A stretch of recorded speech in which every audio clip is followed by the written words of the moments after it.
హల్లెలూయా. ప్రభునందు ప్రియులు దేవుని బిడ్డలైన మీ అందరికీ నూతన సంవత్సర శుభాకాంక్షలు తెలియజేస్తున్నాను. షారోను పౌరస్వరం అనే యొక్క టీవీ కార్యక్రమాన్ని చూస్తున్న మీ అందరికీ దేవుని పేరట శుభములు తెలియజేస్తున్నాను.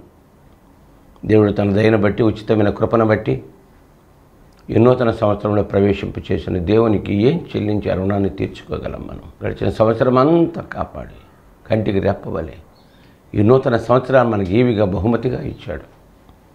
సంవత్సరము దయా కిరీటం ధరింపు చేశాడు అని దేవుని వాక్యం జ్ఞాపకం చేస్తుంది. సంవత్సరం ఆయన దయ, ఆయన ఉచితమైన కృప.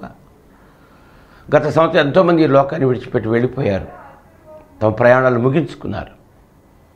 మనకైతే ఈ సంవత్సరాన్ని మనకు బహుమతిగా ఇచ్చాడు కనుక ఈ బహుమతి అనే సంవత్సరాన్ని మనం జాగ్రత్తగా కాపాడుకోవాలి అని ప్రభు పేరట మీ అందరికీ మరి ఒకసారి జ్ఞాపకం చేస్తూ ఉన్నాను. మరి యొక్క షారోను పౌరస్వరం అనే కార్యక్రమాన్ని వెనుక మరి దేవుని బిడ్డలు ఎంతోమంది వారు ఉన్నారు. సురేష్ బాబు గారు, తర్వాత రాజా రమేష్ గారు, వారి అన్నదమ్ములు, వారు దూరదేశంలో ఉంటూ ఈ కార్యక్రమాన్ని నడిపించడానికి వారు వెనక స్తంభాలుగా ఉండి నడిపిస్తున్నారు. వారిని, వారి కుటుంబాలని దేవుడు దీవించాలని ప్రార్థిస్తూ ఉన్నాను. కనుక ఈ సమయంలో దేవుని మాటలు మనం జ్ఞాపకం చేసుకోవాలి.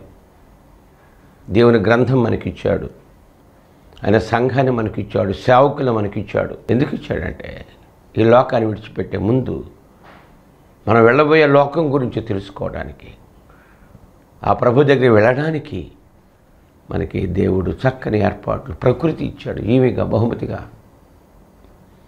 ఈ ప్రకృతిని అనుభవిస్తూ ఈ లోకానికి వచ్చిన మనం ఆయనకి ఇష్టంగా బ్రతకాలి అని దేవుడు ఆశిస్తూ ఉన్నాడు. బైబిల్ గ్రంథంలో ఈ సందర్భంగా లూకా సువార్త 2వ అధ్యాయంలో 8 నుంచి మాట జ్ఞాపకం చేసుకుంటాం. మరి గత 25వ సంవత్సరం 25 క్రిస్మస్ పండుగ మంచిగా జరుపుకున్నాం. నేను కూడా శ్రీకాకుళం ప్రాంతాల్లో పాలకొండ మా నాన్నగారు సంగీతరావు గారు, అపోస్తలుడు సంగీతరావు గారు, వారు ఏర్పాటు చేసిన ఆ సేవా పరిచర్య చూడడానికి వెళ్ళాను. వారం రోజులు అక్కడే ఉన్నాను. గ్రామాల్లో పరిచర్య, క్రిస్మస్ పండగలు, సంబరాలు, ప్రజలంతా కొంచెం చైతన్యంగా ఉండడానికి వారి మధ్య దేవుడు వాడుకున్న దేవుడిని వందనాలు తెలియచేస్తూ ఉన్నాను. ఈ సందర్భంగా మన బైబిల్లో చూస్తే అక్కడ దూత జ్ఞాపకం చేస్తున్నాడు. ఆ దేశంలో కొందరు గొర్రెల కాపరులు పొలంలో ఉండి రాత్రి వేళ తమ మందను కాచుకునిచుండగా ప్రభువు దూత వారి యొద్దకు వచ్చి నిలిచెను. ప్రభువు మహిమ వారి చుట్టూ ప్రకాశించినందున వారు మిక్కిలి భయపడిపోయారు. అయితే ఆ దూత భయపడకుడి, ఇదిగో ప్రజలందరికీ కలగబో మహా సంతోషకరమైన సువర్తమానం నేడు మీకు తెలియచేయుచున్నాను. అదేంటంటే దావీదు పట్టణమందు నేడు రక్షకుడు మీ కొరకు పుట్టాడు. రక్షకుడు, యేసంటే రక్షకుడు. మన పాపము నుంచి, శాపము నుంచి విడిపించి స్వర్గానికి తీసుకుపోవడానికి పరలోకానికి నుంచి భూలోకానికి దిగవచ్చిన రక్షకుడు యేసు.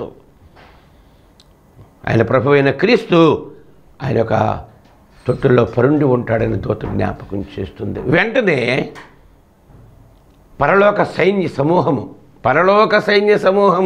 భూలోక సైన్యం కాదు, పరలోక సైన్య సమూహము ఆ దూతతో కూడా ఉండి సర్వోన్నతమైన స్థలములలో దేవునికి మహిమ, ఆయనకిష్టులైన వారికి భూమి మీద సమాధానము అని దేవునికి స్తోత్రము చేయుచుండని చక్కని మాట అక్కడ రాశాడు. దూత ప్రవచనం కాపరులకి, ఏ కాపరులారా దేవుడు భూలోకానికి వచ్చాడు, మీరు భయపడకండి అని ఆ కాపరులకు సువార్త అందించినట్లుగా దూత సందేశము అక్కడ దూతలు చెప్తున్నారు. పరలోక సైన్య సమూహం చెప్తున్నారు. అక్కడ వాళ్ళు ఏం చెప్తున్నారంటే పరలోకములో సర్వోన్నతమైన స్థలములలో దేవునికి మహిమ, ఆయనకి ఇష్టలైన వారికి భూమి మీద సమాధానం. ఆయనకి ఇష్టంగా ఎవరైతే ఉంటారో ఈ భూలోకంలో వారికే సమాధానము అని ఇక్కడ జ్ఞాపకం చేస్తున్నట్లుగా చూస్తున్నాం. కనుక ఆయనకి ఇష్టలైన వారికి, ఆయనకి ఇష్టంగా ఉన్నవారికి, ఆయన ప్రేమించే వారికి బైబిల్ చెబుతుంది మీరు మమ్మల్ని ప్రేమించామని కాదు, ఆయనే మనల్ని ప్రేమించి. చూడండి 1వ యోహాను పత్రికలో ఒక మాట రాస్తున్నాడు. ఆ యొక్క ప్రవక్త ద్వారా దేవుడు, శిష్యుల ద్వారా దేవుడు జ్ఞాపకం చేస్తున్నాడు. 1వ యోహాను పత్రికలో 4వ అధ్యాయంలో 10వ వచనం చదవండి. మనము దేవుని ప్రేమించటమని కాదు, తానే మనలను ప్రేమించి మన పాపములకు ప్రాయశ్చిత్తమై ఉండుటకు తన కుమారుని పంపించాడు. ఇందులో ప్రేమ దేవుడు లోకమును ప్రేమించాడు, తన కుమారుని పంపించాడు మన పాపమును విడిపించడానికి. మన ప్రేమ ఏముంది? మన ప్రేమ ఇప్పుడు లోకం మీదే ప్రేమ. మన ప్రేమ అంతా శరీరాశ, నేత్రాశ, జీవపరిణామం ఇదే మనిషికి. తిన్నామా, తుంగున్నామా, తెల్లారిందా, ఇదే. మనం ఆయన మనలను ప్రేమించి మన పాపములకు ప్రాయశ్చిత్తం చేయడానికి తన కుమారుని పంపించాడు ప్రేమ చేతని ఇక్కడ జ్ఞాపకం చేస్తాడు. కనుక ఆ సైన్యం పరలోక సైన్యం ఏం చెప్పిందంటే, భూమి మీద ఆయనకిష్టుడైన వారికి భూమి మీద సమాధానము. ఆయనకిష్టులు ఎవరు? ఏదంటే ఆయనకి ఇష్టం, ఎవరంటే ఆయనకి ఇష్టం? ఇది ప్రశ్న. ఆయనకిష్టులు ఎవరు? ఎవరంటే ఆయనకి ఇష్టము? నీకు సమాధానం కావాలి, నీకు శాంతి కావాలి, నీ పాపాలకు ప్రక్షాళన కావాలి, నీకు విడుదల కావాలంటే నువ్వు ఆయనకి ఇష్టంగా ఉండాలని ఇక్కడ మరి జ్ఞాపకం చేస్తుంది. కీర్తనలో చూసి సందర్భంగా 16వ కీర్తనలో 3వ వచనంలో చెప్తున్నాడు దావీదు, నేను ఇలాగందును, భూమి మీద భక్తులే శ్రేష్ఠులు, వారు నాకు కేవలము ఇష్టులు. భక్తులు ఆయనకి ఇష్టులు. నువ్వు భక్తిగా ఉండాలి, భక్తుడిగా ఉండాలి. స్కంద పురాణము యజ్ఞవైభవ ఖండములు 26వ అధ్యాయంలో ఒక మంత్రం చెప్పాడు ఇక్కడ. భక్తిరేవ పరమార్థదాయని, భక్తిరేవ భవరోగనాశిని, భక్తిరేవ పరవేదనాప్రద, భక్తిరేవ పరముక్తికారిణి, మోక్షకారణ సామగ్ర్యం భక్తిరేవ గరియసి. భక్తియే ఉత్కృష్టమైన లాభం ఇచ్చేది, భక్తి మన పాపరోగాన్ని నాశనం చేసేది, భక్తియే పరాత్పరులు తెలియ జ్ఞానం ఇచ్చేది, భక్తియే శ్రేష్టమైన వృత్తిని కలిగించేది. ఆ కీర్తనకారుడు చెబుతున్నాడు, నేను ఎలాగందును, భూమి మీద భక్తులే శ్రేష్ఠులు, వారు నాకు ఇష్టులు. భక్తులంటే నిజమైన భక్తులు, దొంగ భక్తులు కూడా ఉంటారు. నిజమైన భక్తులు. మీకా రాసిన గ్రంథంలో 7వ అధ్యాయంలో 2వ వచనంలో ఒక మాట ప్రవక్త ద్వారా దేవుడు మాట్లాడుతున్నాడు. మీకా రాసిన గ్రంథంలో, మీకా రాసిన గ్రంథంలో 6వ అధ్యాయంలో 8వ వచనం చెబుతున్నాడు. ఇక్కడ 7వ అధ్యాయంలో 2వ వచనం, 7:2, భక్తుడు దేశంలో లేకపోయెను, జనులలో యథార్థపరుడు ఒకడును లేడు, అందరూ ప్రాణహాని చేయుటకే పొంచి ఉండేవారే అని ఇక్కడ రాస్తున్నాడు. భక్తుడు దేశంలో లేకపోయాను, జనులలో యథార్థపరుడు ఒకడును లేడు, అందరూ ప్రాణహాని చేయుటకై పొంచి ఉండేవారే. ప్రతి మనుష్యుడును కిరాతుడై తన సహోదరుని కొరకు వలలు ఒగ్గుడని ఇక్కడ. ప్రతి సహోదరుడు, ప్రతి మనుష్యుడు తన సహోదరుని కొరకు, సహోదరుల మధ్య. కనుక ఇక్కడ భక్తుడు చెప్పాడు, భక్తుడు దేశంలో లేడు, యథార్థపరులు లేరు ఇక్కడ జ్ఞాపకం చేస్తున్నారు. కనుక భూమి మీద భక్తులే శ్రేష్ఠులు, వారు నాకు ఇష్టులు అని ఇక్కడ మరి జ్ఞాపకం చేస్తున్నాడు. కనుక నా ప్రియ సహోదరులారా, ఈ యొక్క సమయంలో ఆయనకి ఇష్టలైన వారికి భూమి మీద సమాధానం, ఈ భూలోకంలో ఉన్నంత వరకు నువ్వు ఆయనకి ఇష్టముగా ఉండాలని దేవుడు కోరుకుంటున్నాడు. అని ఒకటి, భక్తులే శ్రేష్ఠులు, వారు దేవునికి ఇష్టలు. రెండవది, సామెతల గ్రంథములో 12వ అధ్యాయంలో 22వ వచనములో ఇంకెవరు ఆయనకి ఇష్టలు? భక్తులు దేవునికి ఇష్టలు. రెండవది ఇక్కడ చెబుతున్నాడు సామెతలు 12:22లో, అబద్ధమాడు పెదవులు యెహోవాకు హేయములు, సత్యవర్తనులు ఆయనకి ఇష్టలు. అబద్ధమాడు పెదవులు యెహోవాకు హేయము, సత్యవర్తనులు ఆయనకి ఇష్టలు. సైతాను అబద్ధమునకు జనకుడు. దేవుడు అబద్ధమాడాడు. పంచమహాపాతకములకైనా కించిత్ విధిగలదు దాత్రి, అనృతం ఆపాదించిన దుష్కర్ములు కించుక గతి లేదు, నరకమే యూహింపన్. అబద్ధం ఆడితే డైరెక్ట్ నరకానికి, అబద్ధకులందరూ నరకానికి వెళ్ళిపోతారని దేవుని గ్రంథం జ్ఞాపకం చేస్తుంది. అబద్ధమాడు పెదవులు ఎక్కువ హేయములు, సత్యవర్తనులు ఆయనకి ఇష్టలు. 21వ అధ్యాయం సామెతలు 3 చదవండి. 21:3, నీతి న్యాయములను అనుసరించి నడుచుకొనుట బలులు అర్పించడం కంటే యెహోవాకు ఇష్టము. నీతి న్యాయములను అనుసరించి నడుచుకొనుట బలులు అర్పించడం కంటే యెహోవాకు ఇష్టము. దహన బలి నీకు ఇష్టమైనది కాదు, విరిగి నలిగిన మనసే దేవునికి ఇష్టమైన బలని 51వ కీర్తనలో చెబుతాడు దావీదు. విరిగి నలిగిన మనస్సు, నీతి న్యాయం అనుసరించి నడుచుకునేవాళ్ళు.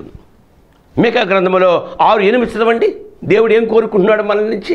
మీకా గ్రంథంలో 6వ అధ్యాయంలో 8వ వచనములో, మనుష్యుడా ఏది ఉత్తమమో అది నీకు తెలియచేయబడి ఉన్నది, న్యాయముగా నడుచుకొనుటయు కనికరమును ప్రేమించుటయు దీన మనస్సు కలిగి నీ దేవుని ఎదుట ప్రవర్తించుటయు ఇదే కదా. చదవండి.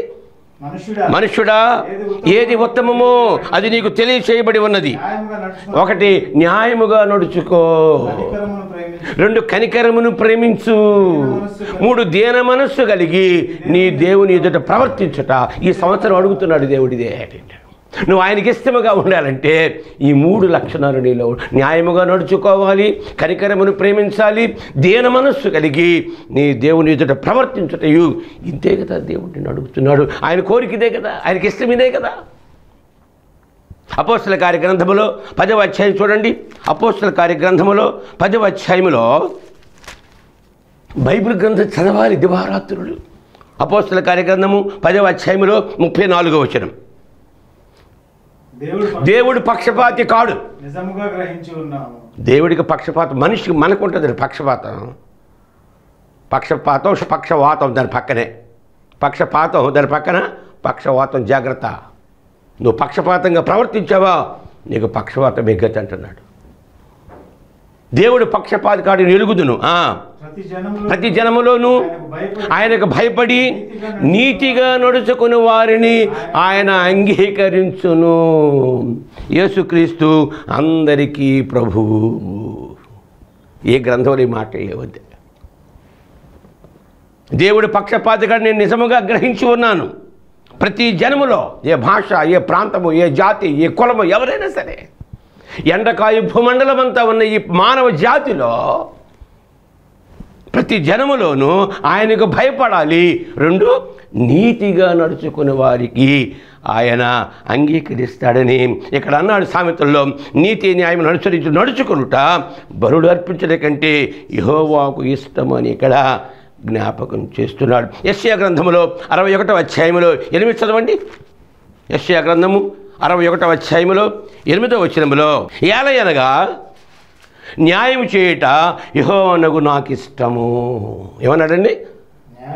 న్యాయము చేయుట. ఏలయనగా న్యాయము చేయుట యెహోవానగు నాకు ఇష్టము.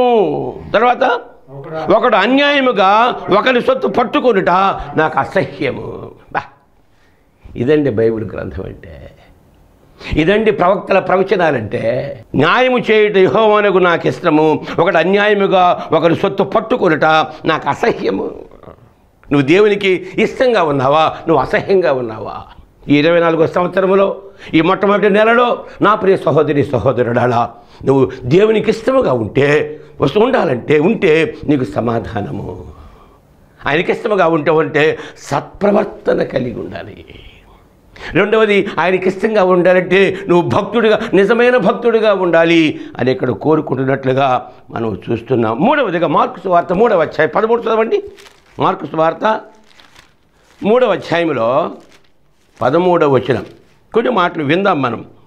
మార్కు సువార్త 3వ అధ్యాయం 13వ వచనములో, ఆయన కొండ ఎక్కి తనకిష్టమైన వారిని పిలవగా, ఆయనకిష్టమైన వారు, ఆయన శిష్యులు 12 శిష్యుని ఏర్పాటు చేసుకున్నాడు ఈ భూలోకంలో ఉన్నప్పుడు యేసు ప్రభు వారు. ఆ 12 శిష్యులు ఆయనకు చాలా ఇష్టములట.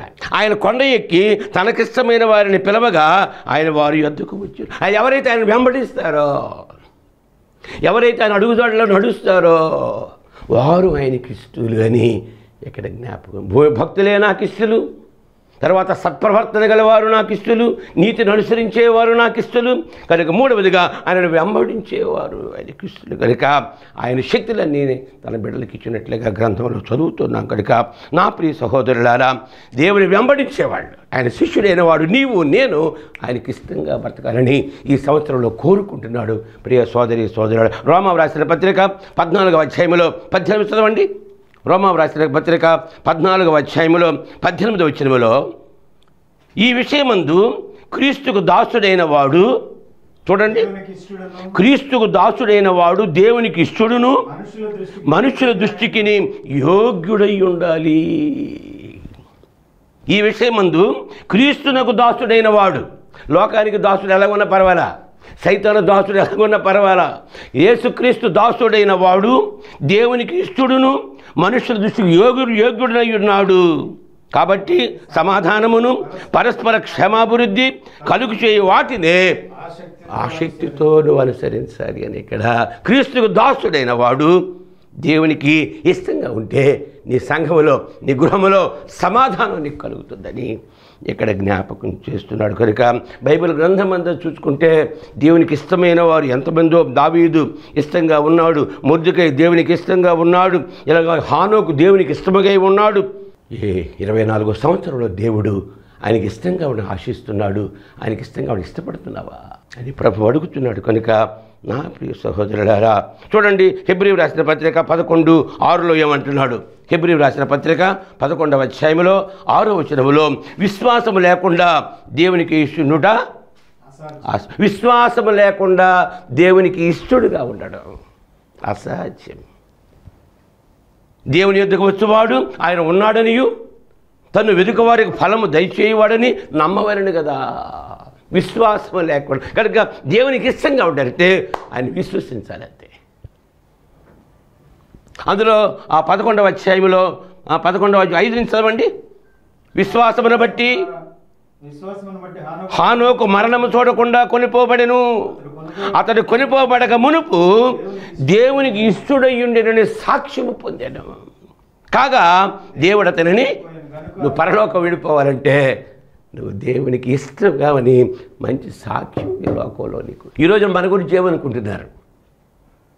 ఈరోజు మన గురించి సాక్షి ఏం చెబుతున్నారు? నా ప్రియ సహోదరి సహోదరులారా, జీవితం క్షణభంగురం. ఎందుకో దేవుడు 24వ సంవత్సరాన్ని నీకు ఇచ్చాడు. 24వ సంవత్సరంలో ప్రవేశించిన నీవు ఆయనకి ఇష్టముగా ఉండడానికి నువ్వు ప్రయత్నం చేయాలని ఇక్కడ రాశాడు. కానీ అతడు కొనిపోబడక ముందు దేవునికై ఇష్టడై ఉండేనని సాక్ష్యం పొందాడట. ఈ సాక్ష్యం నీకుందా? నీ సాక్ష్యం నాకుందా? అపోస్తల కార్యగ్రంథములో 13వ అధ్యాయంలో 22వ అధ్యాయంలో భక్తుడు జ్ఞాపకం చేస్తున్నాడు. అపోస్తల కార్యగ్రంథము 13వ అధ్యాయంలో 22వ వచనములో దావీదును వారికి రాజుగా ఏర్పరిచెను. నేను యెష్షయి కుమారుడు దావీదును కనుగొంటిని, అతడు నా ఇష్టానుసారుడైన మనుష్యుడు, అతడు నా ఉద్దేశములను నేను నెరవేర్చినని ఆయన గురించి సాక్ష్యం ఇచ్చాడని. ఇక్కడ నేను యెష్షయి కుమారుడైన దావీదును కనుగొంటిని, అతడు నాకు ఇష్టానుసారుడైన మనుష్యుడు, అతడు నా ఉద్దేశం నెరవేర్చును. దేవుని ఉద్దేశం నువ్వు నెరవేర్చేవాడు అయితే నువ్వు ఆయనకి ఇష్టంగా ఉంటావు. దావీదు ఆ విధంగా ఆయనకు అనుకూలముగా చేశాడు, ప్రతిదీ ఆయనకి ఇష్టంగా ప్రవర్తించాడు అని అక్కడ జ్ఞాపకం చేస్తున్నట్లుగా చూస్తున్నాను. 18వ కీర్తన 19 చదవండి. 18వ కీర్తనలో దావీదు గురించి ఒక మాట. 18వ కీర్తనలో 19వ వచనం. విశాలమైన స్థలమునకు ఆయన నన్ను తోడుకొని వచ్చాను, నేను ఆయనకు ఇష్టడను గనుక,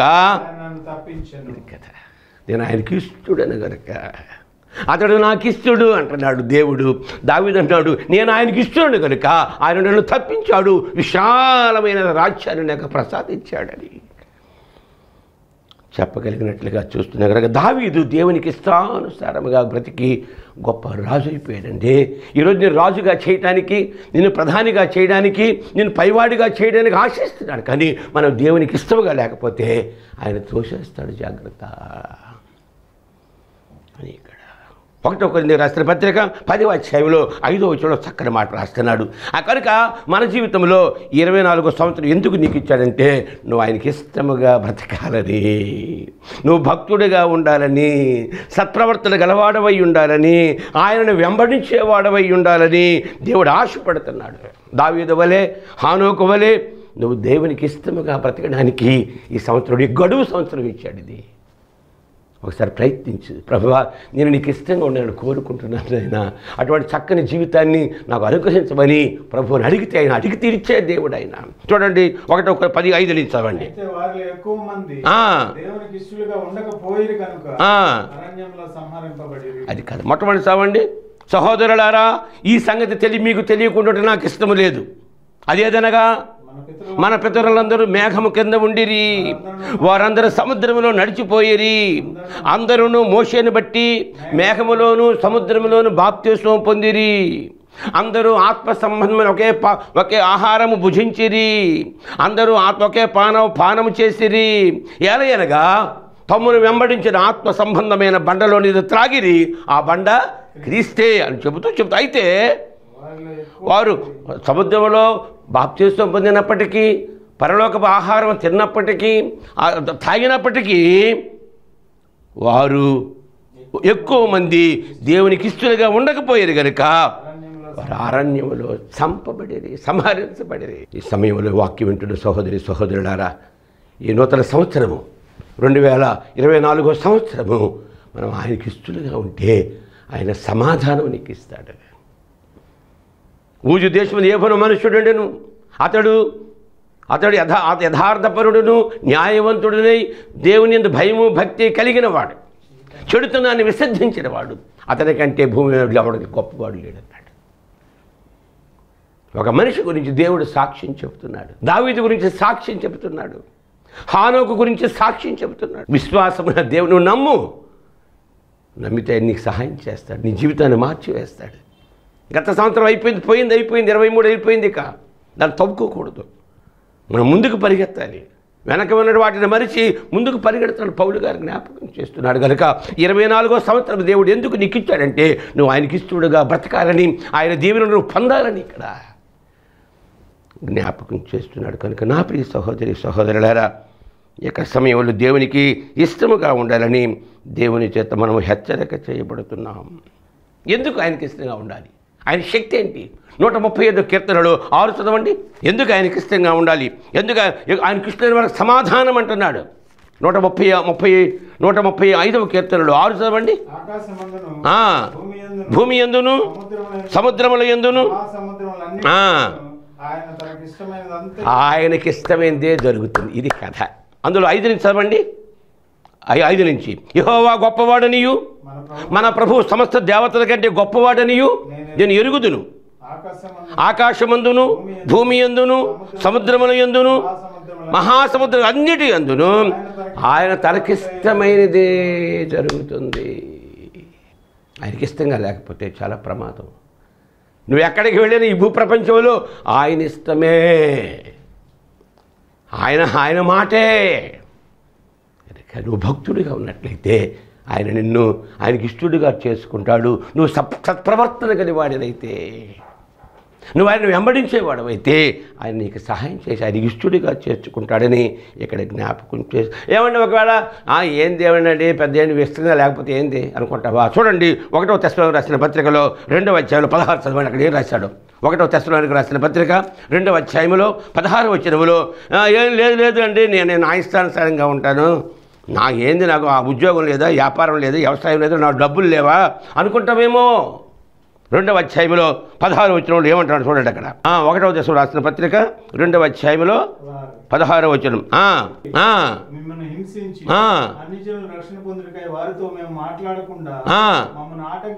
ఆటంకపరుచుతూ దేవునికి ఇష్టలు కాని వారును మనుష్యులందరికి విరోధులై ఉన్నారు. దేవుని ఉగ్రత తొదమట్టుకు వారి మీదకు వచ్చును, జాగ్రత్త. ఆ యూదులు తమ పాపమును ఎల్లప్పుడూ సంపూర్తి చేయొచ్చు.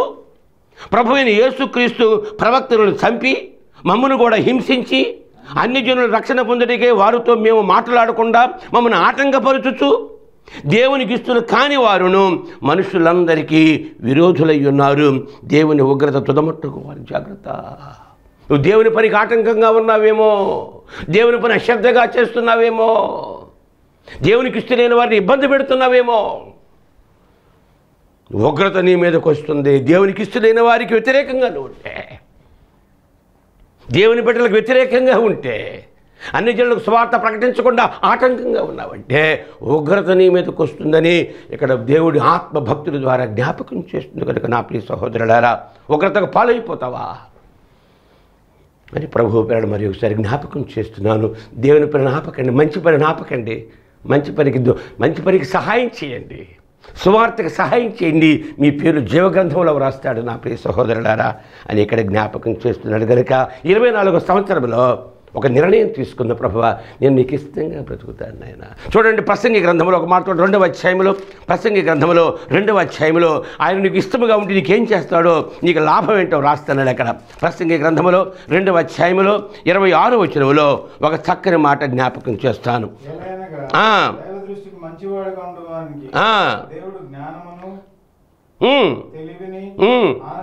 దైవ దృష్టికి మంచిగా ఉంటే జ్ఞానము, తెలివి, ఆనందమును అనుగ్రహిస్తాడు. తర్వాత అయితే దైవ దృష్టికి ఇష్టడుగా వానికి ఇచ్చుటకై ప్రయాసపడి పోగు చే పని ఆయన పాపాత్ముడికి నిర్ణయించదు.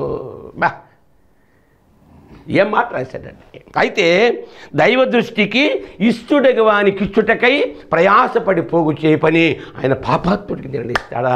జాగ్రత్త, నువ్వు భయపడదు. తన ప్రియుని నిద్రించుతుండగా ఆయన వారికి ఇచ్చుతున్నాడు. పాసి నోటోడు సంపాదిస్తే మంచి నోటోడు తిన్నాడట. ఆడు తిన్నాడు, పాసి నోటోడు. ఆడు పాపాత్ముడు తినడు, వాడు భక్తుల కోసం దాచిపెడతాడట. కనుక ఈ సమయంలో 24వ సంవత్సరంలో ప్రవేశించిన నీవు నేను ఆయనకి ఇష్టలుగా ఉండడానికి మనం ప్రయత్నిద్దామని ప్రభు పేరట మనం చేస్తున్నాను. దావీదు ఏ విధంగా దేవునికి ఇష్టంగా ఉండి గొప్పవాడైపోయాడు. మొర్దెకై దేవునికి ఇష్టముగా ఉండి ప్రజలకు ఇష్టంగా ఉండాలి. మనిషి దేవునికి ఇష్టముగా ఉండాలి, మనిషి భూలోకంలో మనుషులు కూడా ఇష్టంగా ఉండాలి. అంటే ఏం చేయాలి చూడండి. ప్రసంగి గ్రంథం, సామెతల గ్రంథం 3వ అధ్యాయం చూడండి. సామెతల గ్రంథం 3వ అధ్యాయంలో 3వ అధ్యాయంలో 2వ వచనం చదవండి.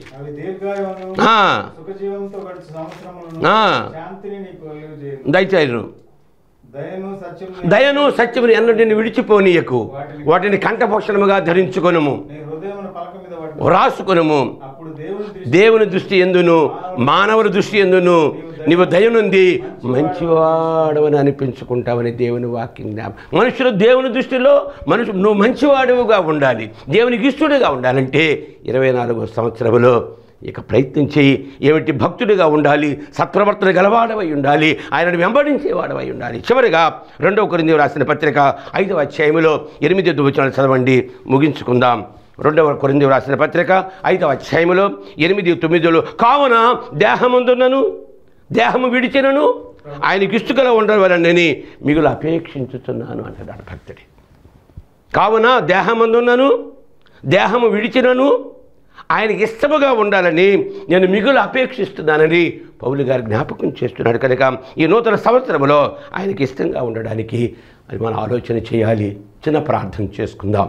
మమ్మల్ని మిక్కిలిగా ప్రేమించిన మా పరలోకపు తండ్రి యేసయ్యానికి స్తోత్రాలు. ఆయన ఈ సమయంలో నీ మాటలు జ్ఞాపకం చేసుకున్నాం ప్రభువా. సర్వోన్నత సర్వలో దేవునికి మహిమ, ఆయనకి ఇష్టమైన వారికి భూమి మీద సమాధానమని జ్ఞాపకం చేశావు నాయన.